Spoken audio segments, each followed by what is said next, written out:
बिन बाप की बेटी आशा को मौ के लाद प्यार ने बिगाड़ दिया था। उसकी हर जायज नाजायज जिद पूरी करती थी। बड़ेदा भाई मौ से बहुत कहता कि थोड़ा कंट्रोल करो, कल ससुराल जाएगी तो परेशानी हो सकती है। मौ बोलती, मैं अपने पैसे खर्च करती हूँ, तेरे पेट में क्यों दर्द होता है।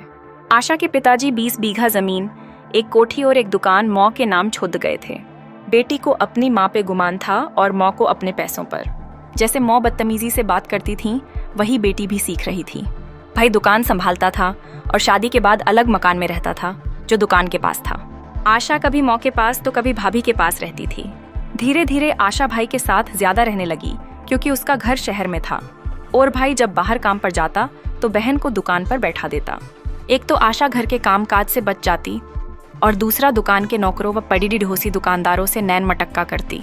दुकान का एक नौकर सीरियस हो गया और जब भाई को पता चला तो उसने मौ को शिकायत की, पर मौ ने भाई हो ही बुरा भला कह दिया। एक दिन भाई किसी काम से लौट कर आया तो उसने आशा को अपने नौकर के साथ आपत्तिजनक स्थिति में देख आग बबूला हो गया। उसने नौकर और आशा दोनों की पिटाई कर दी। नौकर को धमकी दी कि तुझे चोरी और नाबालिग लद्दतधकी को छेड़ने के इल्जाम में 8-10 साल के लिए अंदर करवा दूंगा। नौकर डर गया और हाथ पैर जोतने लगा, माफी मांगने लगा। माफ करने के नाम पर ब्लैंक स्टैंप पेपर पर साइन करवाया और शहर छोड़ कर जाने के लिए कहा और वो चला गया। भाई ने आशा को अपने पास रख लिया और घर से निकलना बंद कर दिया। घर में सारा दिन मोबाइल, टीवी और सोना, बाकी समय भाभी से लदाए। आशा का भाई और मौ अब उसकी शादी में जुट गए, पर काफी बदनामी हो जाने की वजह से कोई बात नहीं बन पाई।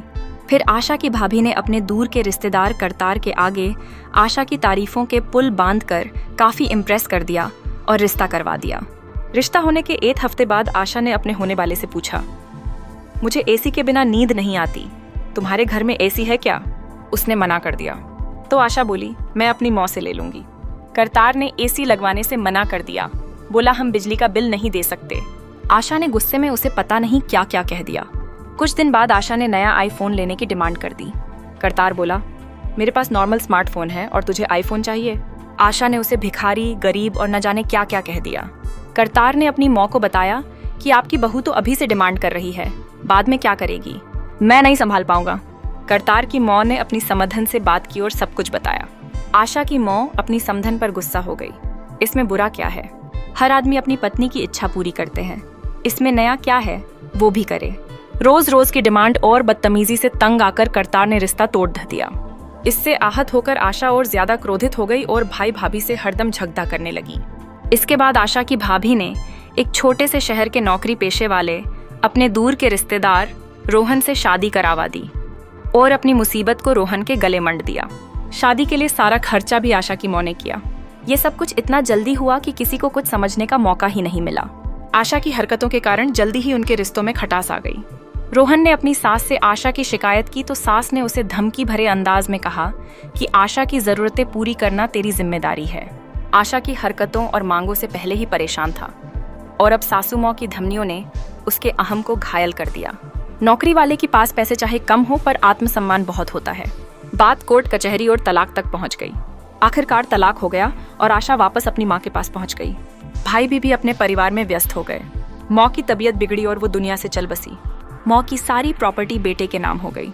आशा, जिसे अपनी मौ और उसकी दौलत का गुमान था, आज दोनों ही उसके पास नहीं रही।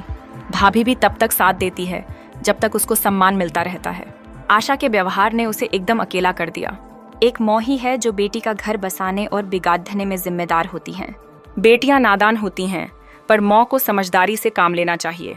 पैसा तो आना जाना है, पर संस्कार ही है जो हमेशा साथ रहते हैं।